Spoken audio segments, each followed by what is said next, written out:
It's a very interesting question because growing up, I would have never thought that I would become a language professional. I want actually to be a flight attendant. The funny thing about that is that in Italy, I was not tall enough. So growing up, I developed the passion for languages. And I started looking at my options when I still was studying in Italy. This is where I come from.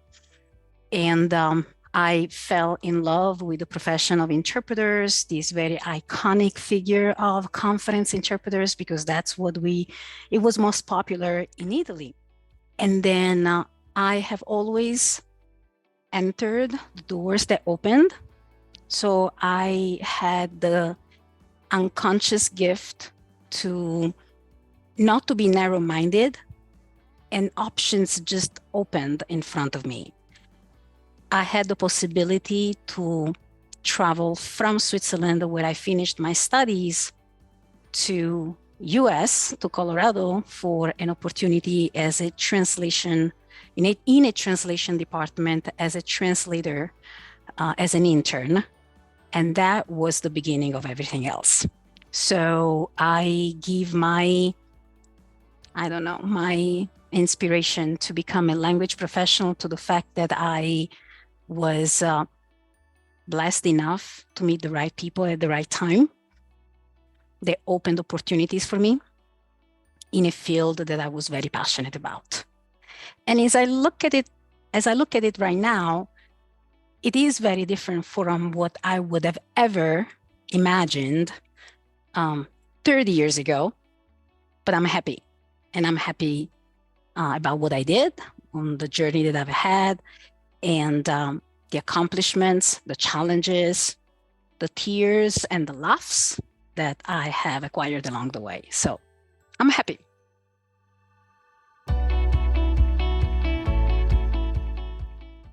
Yes. And what is the number one element that you should have in order to be a language professional is that you speak more than one language. And I did not grow up in a multi-language family. So I learned very academic English. I acquired French at college already. And my English was really, really bad when I started traveling after high school. So for me, my first big challenge was to develop my language skills to the point that I was making myself respected, because we know more than anything else that people judge you by the way you speak in a professional environment. And so that for me was the very first challenge very early on. Along the way, the challenge has been to learn, to adapt, to evolve. We work in a field that is constantly looking for definition, redefining. And so I think that the number one challenge after I overcame the language itself was to really dive into understanding and learning. And what made the challenge easier for me is that I never was ashamed to ask. I never was ashamed to look for mentors. And I've had brilliant mentors along the way. Some are still around, some moved on to other things. And it's great to create a community of very honest professionals around you that you can trust, and they can tell you, they can give you the right feedback, right? There is a lot of humility in accepting what we do wrong. Not to say that I'm always pleased when I have a constructive feedback, right? But if it's given by mentors that look at you and provide that feedback in your interest, you can only learn from that. And you don't have to agree with everybody, right? It's about how you talk about disagreements. It's easier said than done, but that is also part of my challenge, is growing as a professional and trying to forge and change some of the rough edges that I had growing up and become a little bit more open and mindful in order to be dealing with so many cultures, languages, personalities, and so on.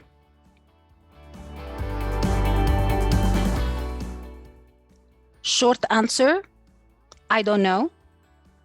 Long answer, let me think about it.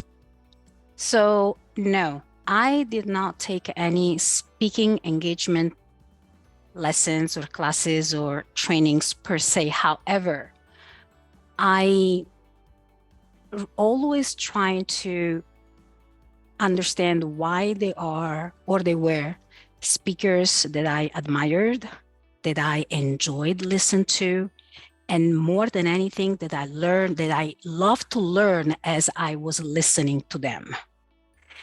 And when I started my career as a trainer, I've always been a teacher at heart, but I do associate teachers with younger generations, which I don't really have patience for.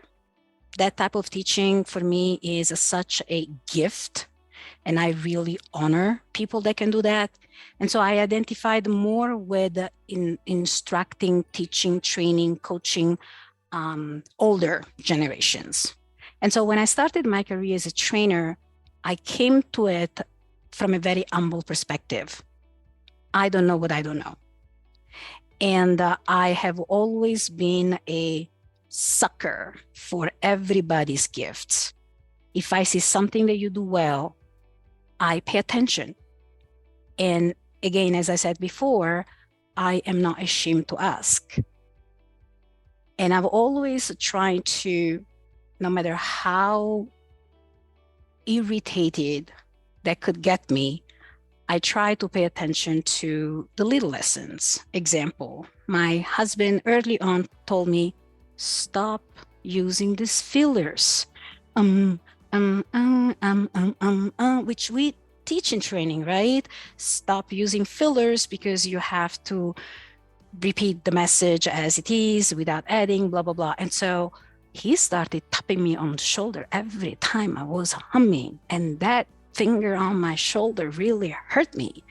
So to go back to your original question, I kind of learned as I went from the trainers that I admired the best, that in the end were also my best coaches and mentors. And I combined that with a lot of studying of YouTube. 15, 20 years ago, we would not see as many TEDx that we see today. But I do spend time watching inspirational speaking engagement presentations, and I try to really suck all the details that I think make that presenter as perfect as I think it is. So for example, how did I work very hard on my hums? It's not that I don't have them. I do have them, but I have much less than I had before. I pause. That was the biggest, you hear? That was the biggest suggestion that I was given. When you are about to stop, take a second, because you think it's an eternity, but it's not true. And so I started working with that, and I started incorporating some of these practices. Some came easier than others. And I find myself that I also had to build a sort of image for myself. And so those that know me know that I rarely present with flat shoes. I always have to have some heels because that makes me feel better. And I'm not looking for the cute heels. I'm looking for the comfortable heels. So it's part of how you feel, right? What is the purpose that you want to accomplish when you present? I am also very known to use a lot my hands. I think that comes from my culture, but it's also a way for me to express, to give emphasis to things that I am sharing. Some come across more passionate than others. And so I put all of this together, and this is what comes up in terms of my speaking engagement skills. Not that I cannot improve. Whatever I say and whatever you always hear from me is never a finish line. You will never hear from me, I'm done. I learned that and I put it aside. No, there is always something to learn more. And I think it's also the nature of our business. As I said, we are in continuous adaptation and evolving. And I think that our skills need to be to notch up in order to deliver better.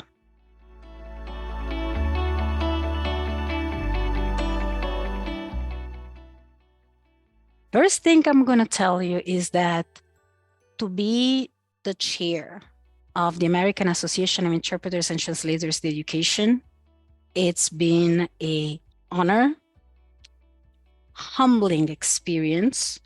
It's been a fulfilling journey. I come as a second chair of the organization, and this is my second year. And despite all my years of business leadership, business meetings, strategies, etc., driving a nonprofit organization with a volunteer board is a completely different way of conducting business. I do believe that nonprofit, whether you are a volunteer or you are a paid position, they require exactly the same dedication. The volunteer a little bit more just because you decide to do it. You know, you need to have a passion in order to do that, because you volunteer yourself to do that, to commit to that. So I think that as far as AAITE, we are really at a crossroads in the sense that we are giving space to interpreters and translators, to professionals, but I also look at the administrators, school staff, schedulers, community liaison, they work in this field, connected with interpreting and translation tasks. We are giving them a platform. We're giving them a stage where they can finally be heard, and they can come together understanding that they're not alone and they don't have to do it alone. So in itself, this is already for me an evolution of the profession. The journey is long. I don't see a very quick finish line. We are learning, we have learned from the lessons of the pioneers. They were ahead of us in other fields, and we are perfecting as we go, always thinking that there is a way to make it even more, even better. So one of our accomplishments that I hope every single language professional working in education field can take advantage of is the report that we published a couple of weeks ago regarding the results of the job task analysis that we did in a 21-month period of time. And also, I hope that we can get as many responses as we can possibly gather for the survey that is currently open. So by the time everybody is going to hear to this interview, it may or may not be open, but still go to the AAIT website to collect the document that is published for free for the education of all, for the learning of all. That is, in my opinion, the first monumental document or report published in our field that is not completely related to sign language.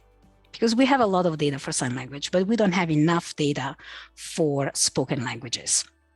The other second accomplishment that we are working on, and we're very close to that, is working on a code of ethics for translators, separate from interpreters in the educational field.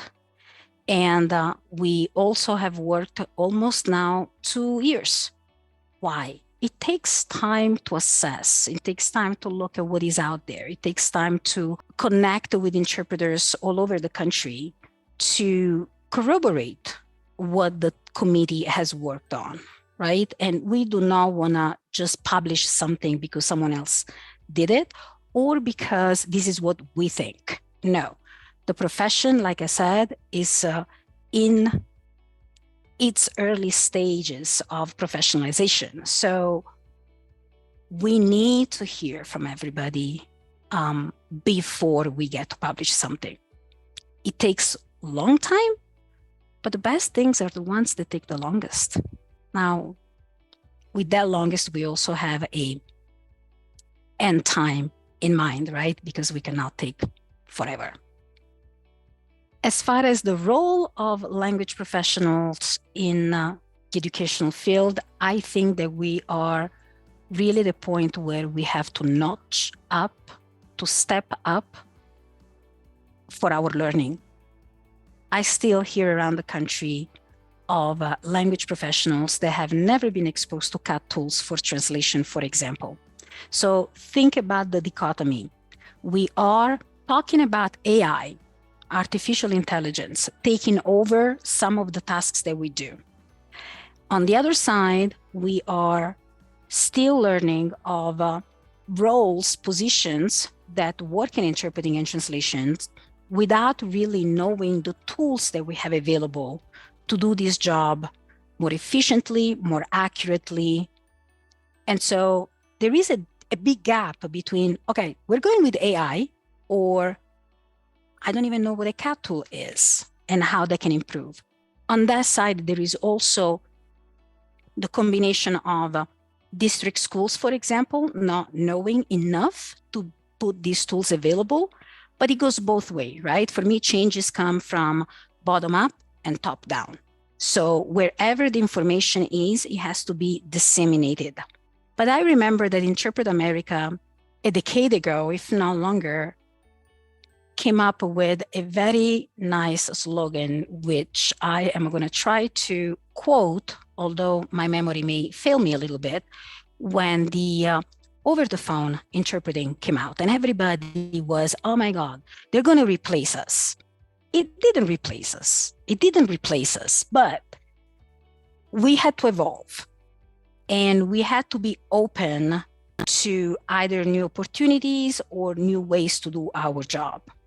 Technology is only going to replace quickly a bad interpreter or a bad translator. It's not going to replace those that do their job at a professional level. And that's why I say, where do we stand today? We need to step up. We need to learn more.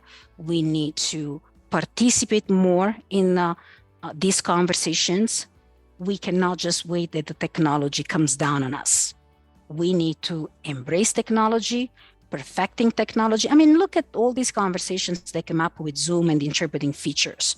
They're really very valid and awesome professionals that have stepped up and say, hey, this does not work for us. But you cannot do that if you do not come from a place of knowledge. So I always used to say, whining does not take us anywhere, and neither does entitlement. So my slogan recently has been empowerment, not entitlement. That's where I see the role of language professionals as far as I'm concerned right now. That's the crossroad.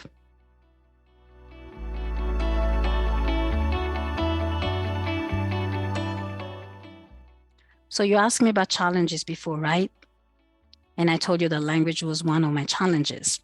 When I was asked to be part of the co-authorship group, I immediately said, yes. And then I realized, man, I have to write in English. And that for me was very daunting. So that is another challenge that I had. And again, how did I do it? It took a long time for me to understand how to do it. So that is in terms of technique, right? But I also felt very confident that I had a lot to offer.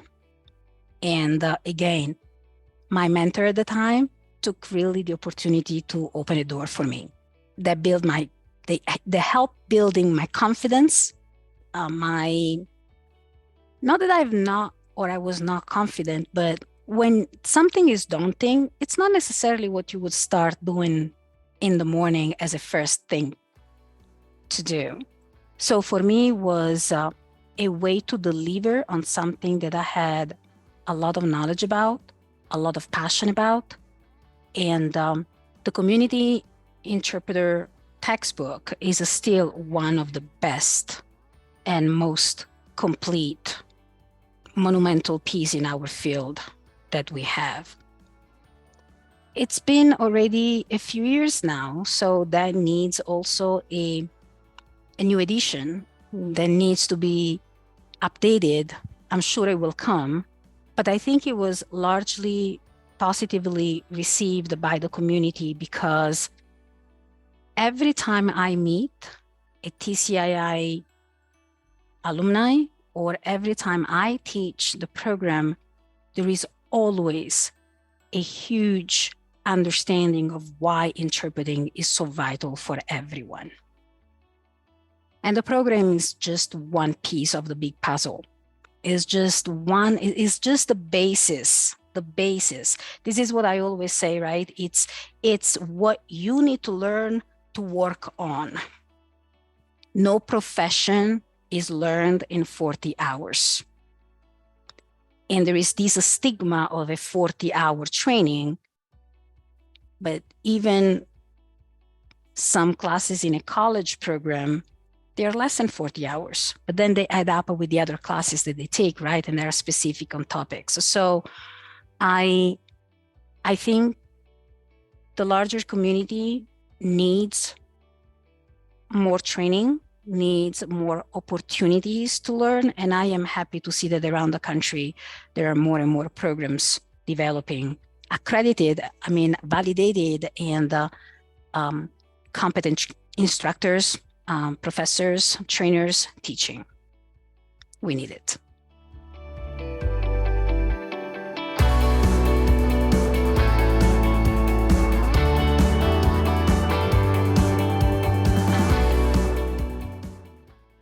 My first call to everybody when we talk about standards is buy the standards. They are very affordable. If you look at the standards for interpreters and translators that are published here by ASTM for US, be informed. The standards are what we as professionals need to fall back on to provide a consistent response to those that procure our services. So that's the first thing that I would like to say about standards, generally speaking. We have started presenting about standards more often in more venues, at more conferences. We need to learn that standards are part of our backbone, together with code of ethics, together with standards of practice, etc. It's another tool that we need to learn and master. One thing is to say, I think. Another thing is to say, our standards for interpreting, our standards for translation say that. There is also another benefit that comes from knowing the standards. You learn new things. You learn what you don't know. Now, where are we with the ASTM are the standards that are published in US. The ISO standards are the ones that are published for everyone around the world. So many countries come together to really formulate what these standards should look like for everybody. It's much more challenge than working on a committee for ASTM, which I am also involved with. The new topics that are now on the ISO table for the T37 CS5 group is one related to community interpreting. We are actually very close to republish the standard on community interpreting. There is a lot of attention to speech to text. And There is also some buzzword, but nothing at the level of the standard at the moment, around how artificial intelligence is going to impact our work. There are also standards on translation, and there is a lot of work around equipment for interpreting. And so also the standards on equipment and booths and portable equipment are being reviewed, and they should be republished pretty soon. All in all, I should say that as a professional in the US, I really would start accessing the ASTM standards, and then I would look at the largest picture, right? So they are not always aligned with each other because they may focus on a more specific aspect due to the fact that the ASTM is pretty local to us and the ISO is more about compromising with everybody else. Regardless, get informed. You go to conferences, you look for webinars. Do not think the standards is just a boring thing. They can be pretty sexy and appealing.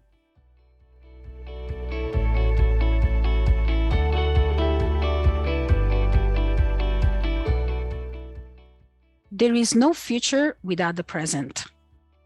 And there is no present without learning from the past. That's where I think that we as professionals need to look at the overall picture and increasing our knowledge. As I said, technology is there to stay. Technology is going to replace some of the activities that we do, and hopefully will replace the tedious activities or those activities that can be done faster and better, and replacing not efficient, not quality-driven things. Let me put it this way. In the 5 to 10 years from now, I think that technology will have a more and more relevant role.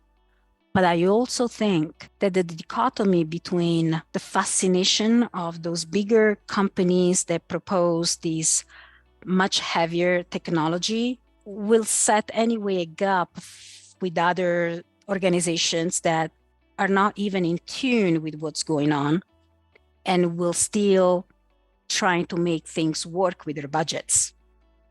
So one of the things that I really repeat over and over and over is that the only one thing that we can control is what we do.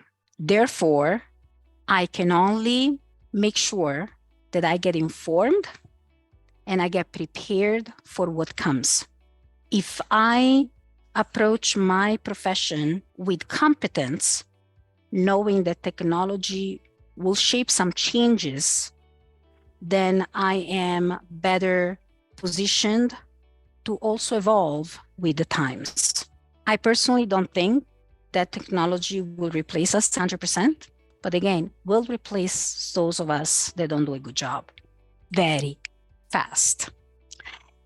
And then for the rest, I really think you need to come and see us at Leo 7, because truth to be told, that's where the nice conversations take place for this conversation.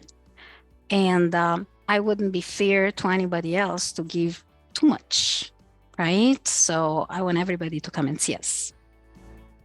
Now, you have listened to what I had to say. To listen more to what we all are going to say, join us at Leo 7. We will be there having a great conversation about what the future holds, and we are going to wait for you to share with us.